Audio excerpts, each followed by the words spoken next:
thank you for that donation. Can you not give this anymore? I mean, it's really funny to have these conversations with people and really desire to educate them about the reasons why this is so vitally important, because I don't want the food that we give out at 1000 East 11th Street, and really I don't think you do either, to contribute to somebody being unhealthy, malnourished, and obese for the rest of their lives. So this choice-based system, somebody comes in and they get a shopping list of grains and proteins and fruits and vegetables and dairy that they get to go around and shop off of the shelves and take the kinds of proteins that they want, the kinds of grains that they want, the kinds of vegetables that they want, the kinds of fruits that they want, the kinds of dairies that they want. Before, we would just throw a bunch of food in a box and hand it out. They didn't really have any say in what they received, and now they do. That's been fantastic. It's been fantastic because people actually are able to choose off of a shelf. It's also been fantastic because we're giving people healthier options. And the duplication, this is another neat statistic that if you don't remember anything else that I say as far as numbers, remember this one. We've reduced duplication amongst 4 food pantries by 68% in the last 10 months. Because somebody was going from place to place to place just to get the food that they needed. And now they're just going to one place because they can take what they need. So we're starting to be effective. We're starting to finally get around to the root causes rather than just continuing to put a Band-Aid on symptoms.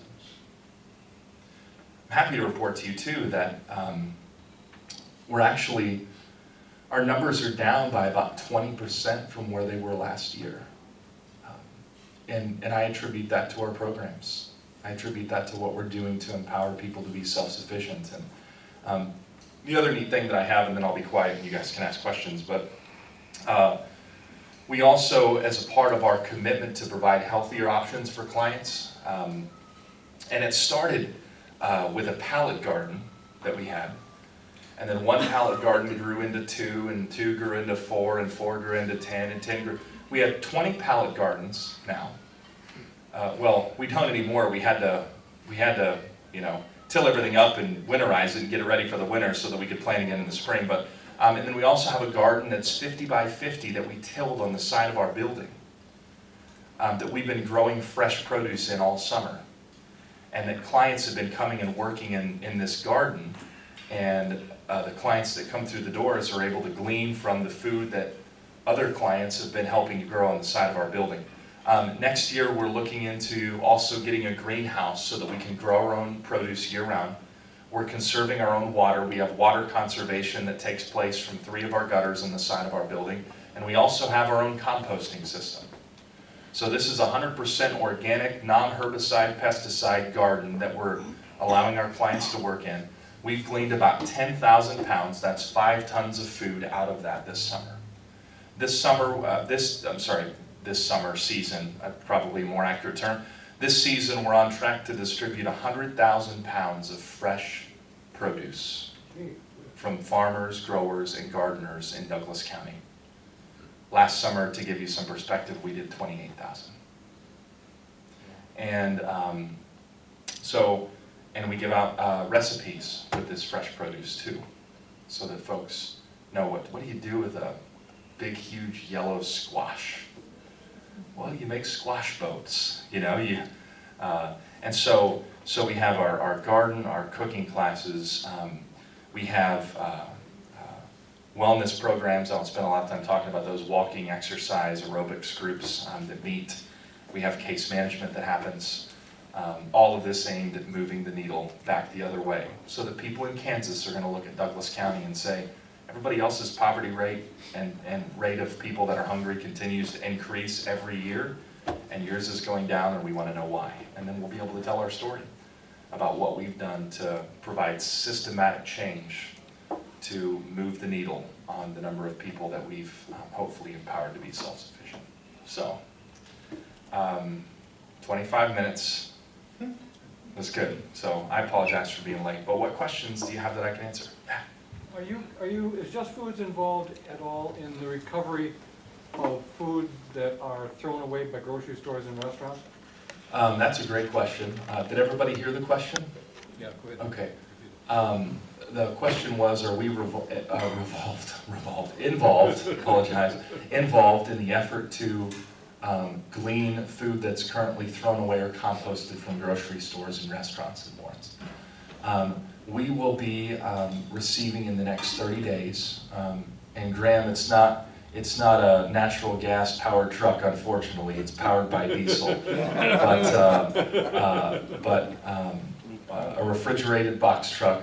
Y'all can pay to convert it if you want to. Let's just throw that out and get it on the table. But it's a 28-foot refrigerated box truck. A lot of this food safety is important. You know, we don't think that just because somebody's low income that means that they can eat food that you and I wouldn't eat.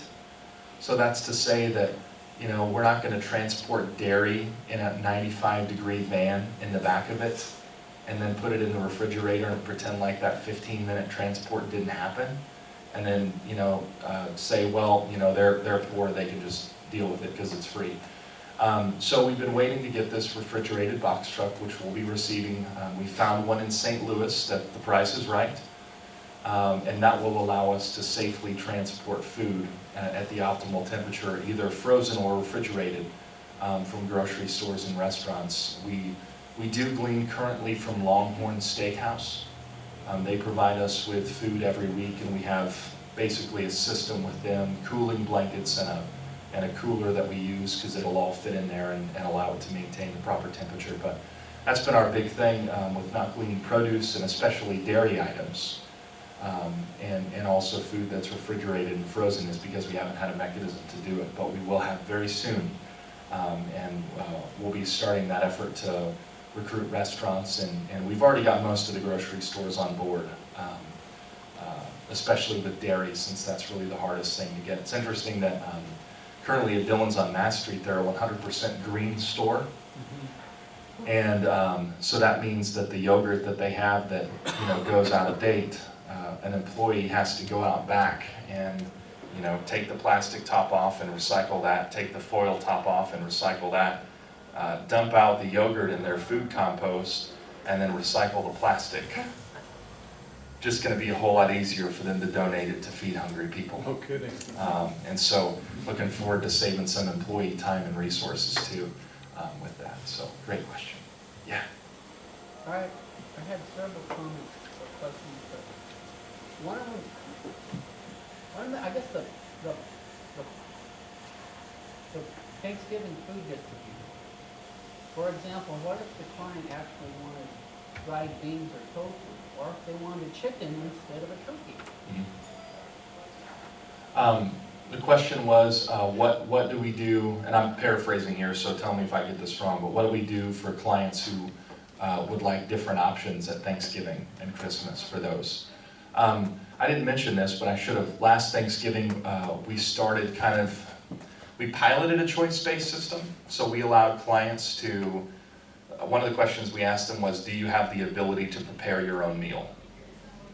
And for those that said no, that wanted a turkey or a chicken, we gave them a choice of meat. The other thing that we did though was household sizes of 1, 2, or 3.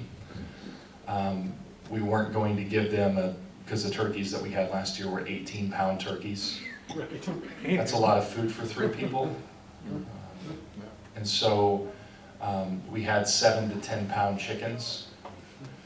And myself and 2 other people that are equally about my size ate off of that chicken, and we're very full.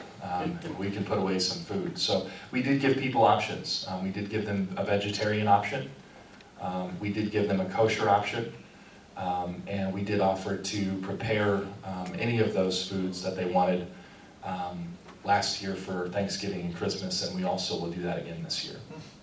Who cooks the chickens for you? The question is, who cooks the chickens and the turkeys and the hams for us? Those were prepared by Jeff Fry from Mr. Bacon Barbecue. His shop is at 9th and Illinois, right next to Rick's Place, and right behind the Quick Shop there, just to the west of the Quick Shop. And he fired up the smoker the week of Thanksgiving and had those chickens, turkeys, and hams in there the week of Christmas too. And I tell you what, I'm gonna pay him to do that for me this year. They were fantastic.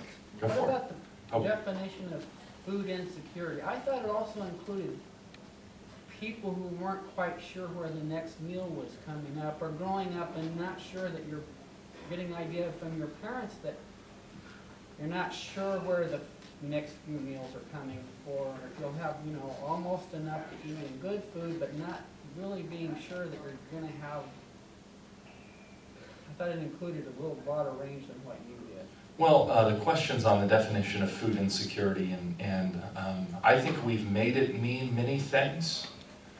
The official definition that's used by Feeding America, which I won't get on my rant about Feeding America, but I'll be happy to tell you what I think privately after this conversation is over with. Basically, they were the federal government's way of channeling in corporate donations and resources to local communities. So Pepsi has an agreement with Feeding America where they donate pop, millions and millions and millions of pounds of pop. And Pepsi is able to say, we help fight hunger in the United States. Well, you're giving people diabetes, congratulations. And so anyway, I don't want to get off on that. I want to answer your question, I apologize. I want to stay on topic here. Yeah, very sneaky question, wasn't it? So you know, what's interesting though is that this whole idea of food insecurity, the definition that's used by this National Network of Food Banks, Feeding America, is not knowing where your next meal is going to come from. That's the official definition. There are 3 different classifications of categories that the United States Department of Agriculture used to kind of put in context of this term, food insecurity.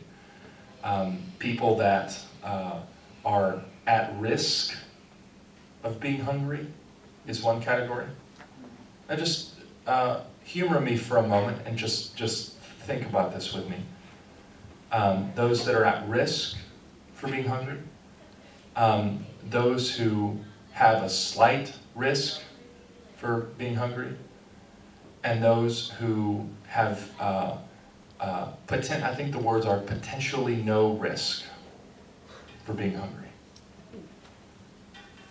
And we lump the 18.9% of people that are food insecure in Douglas County into one of those 3 categories. And all of them show up at Just Food and need food. So it's a way to politicize. This is my opinion. This is Jeremy's opinion, and I probably give too much of my opinion, but nonetheless. It's a way for people to politicize an issue to where they don't have to face the reality that food insecure means we have people in our community that are going hungry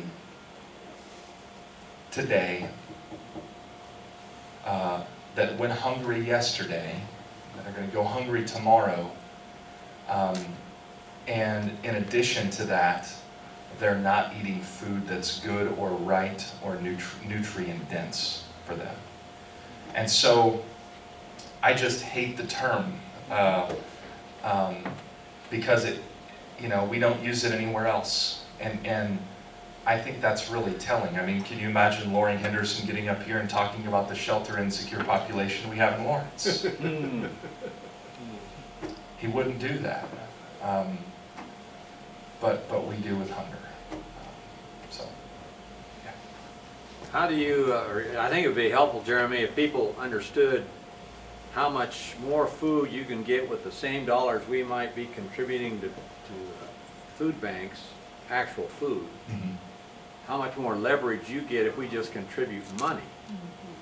We could provide, the question was leveraging dollars instead of buying food, and why I would beg and implore you to give us money rather than to hold a food drive for us. Holding a food drive for us is wonderful, and we're deeply appreciative and grateful, but there are still some people that want to go to the store and buy macaroni and cheese. And we put it out on our shelves. We're not going to tell donors, you know, we don't want this, well, can I just say it this way, crappy food, please give it somewhere else. That's what I want to tell them. now knowing what I know now. But we can buy about 5 times the amount of food that you can at the grocery store. We can leverage $1 by about 5 times the amount that you can, and we can buy food that not only we need, you know, because the donations ebb and flow. Like right now, we have a massive amount of protein. We have more beans and canned tuna and kidney beans and black beans and peanut butter. Our shelves are packed full of proteins. Fruit, another story. Interestingly enough, 6 months ago, it was reversed. We had a massive quantity of like applesauce and fruit cocktail and peaches and pears and fresh apples, and we had no protein. But now it's, so donating money allows us to get what we need rather than just rolling the dice and hoping that. Can I ask a question about scale? I know, I mean, I think this program, I think this works in Lawrence because of you and your passion and your commitment to it and all those people who surround you in your effort. But what about this program in rural America? What about the hungry in rural America, or the hungry in large urban areas? Does this kind of program translate to those kinds of environments? That's a great question. The question is about how these kinds of programs that empower self-sufficiency translate to rural America or suburbia, basically. I think that they would. The problem that we're having is, you know, we're able to put 16 people through these cooking classes at one time, and I'd love to have a room this size where we could, you know, spend $40,000 or $50,000 remodeling, where we can put 100 through it at a time. These are not demonstrative cooking classes, I should have added. They're hands-on, so people are actually making the food. Rural America is a little bit challenging from a perspective of logistics and facilities and kind of getting everybody to a central place, especially because transportation is an issue. So you run into those barriers. We're very centrally located to where a high number of our clients are. And that's why we're never going to move out of East Lawrence. We'll always be over there. That's a challenge in rural America, trying to, you know, if we all were having to go to Baldwin for cooking classes, well, and 90% of us didn't have transportation to get there, then that becomes a problem. So it's more challenging, I think, there in rural parts of the country. But in suburbia, I think that it's, quite frankly, it's going to take a community-wide effort and initiative to really help people to understand, because this is not the Feeding America way here. This is not the way that stuff up on high is measured. This is so different and abnormal. And you know, I mean, how many nonprofits have you heard say, like, our 5-year plan is to close? And how many directors have you heard say, like, my eventual goal is to be unemployed because we've completely taken care of this issue? You just don't hear it. You just hear, we need more and more to do more and more to serve more and more. And so I think that this is a message that we've got to figure out how to package in a way that people can hear and understand, and then get buy-in from communities. Like, there's no group that I've went and talked to share this message with. I've not had one person in the last year say to me, that's a terrible idea. Everybody said, wow, that's different. You actually want to fix the problem. That's pretty remarkable. And so we've got to figure out how to package that message in a way that's understanding for folks. And then we've got to get nonprofits to buy into this idea, because so much money in nonprofits is, you've got to have money to run your programs, right? We've got to have money to put food on our shelves. We've got to have money to, and so other programs that aren't putting food on the shelves, that are, you know, kind of these self-sufficiency related programs, people have to spend their operating budget to operate. There's not a lot of resources left over for this. There has to be a shifting of those resources. We've got to have money in our budgets to go lobby state and federal legislators to not cut food stamps anymore, because that's going to continue to drive up our numbers and drive up the number of people that we serve. We've got to have money in our budgets to educate the community, outreach to the community about things that we need to do to improve these programs, to have money for cooking classes and wellness groups and that sort of thing. So it not only takes a mindset shift, but it's also like, well, you know, budget reflects priorities. And if you're not going to put any money towards these kinds of programs over here, then what you're saying is that it's not a priority. So there's a lot of moving parts. I don't know whether it's because I could sell cable TV to the Amish, or whether it's because the Amish really wanted cable TV, you know, that kind of analogy. I'm thinking that this community really wanted this message, and that's why it's fallen on very good soil and very good ears. I don't think it has little to do with me, but a lot to do with the fact that the community was ready for this. So, yeah, you had a question, and then Craig. Yeah, I was interested in these cooking classes you teach. I was thinking about something similar recently and bounced it off a friend, and he was skeptical that many people would have the time or resources to take advantage of the opportunity. I'm curious what your experience has been there like. Do you feel like, or how many people can seize this opportunity, and what have you been able to do to make it, you know, more accessible to people? Yeah, the question is the accessibility of the cooking classes and what we've done to make those programs accessible. It's a great question. The first time we did a pilot, nobody showed up. And that had less to do with the viability of the program or the time that people could invest in it, and more to do with the fact that low-income people, there's a lot of skepticism that they have about nonprofits and programs, especially as it relates to the fact that maybe they think that they're going to have to attend a program in order to get food. Because there's a lot of catches from within the system. We've created a lot of catches from within the system, and we've kind of monopolized people to, you know, come to this church group and hear the sermon before you get food. You know, come to this program that's going to teach you about how to eat right before we feed you. And so I think there was a lot of that skepticism in the beginning. So, I mean, I have no problem telling you, we bribe people to come. We said, come and we're going to do a drawing for a $25 gift card to Dillon's. And of course, everybody showed up. And then we thought, well, we're going to see how good our classes were, because if next week nobody shows up, then we need to know kind of need to go back to the drawing board. So, and then the next week, we didn't have the drawing and everybody came back. And then the third week, we didn't have the drawing and everybody came back. And then the fourth week, everybody had the drawing and everybody came back. And then the last week, we didn't have the drawing and everybody came back. And then they wanted to have a potluck where they came back the next week and brought food that they prepared from the classes that they learned. And then they did that for 2 or 3 more weeks. And we couldn't get them to go away so that we could start the next class. And so, you know, that was a really positive thing. But we've had those classes in the evenings. We provided childcare, and basically what we eventually ended up doing was inviting the parents to bring the kids. And what we found was that we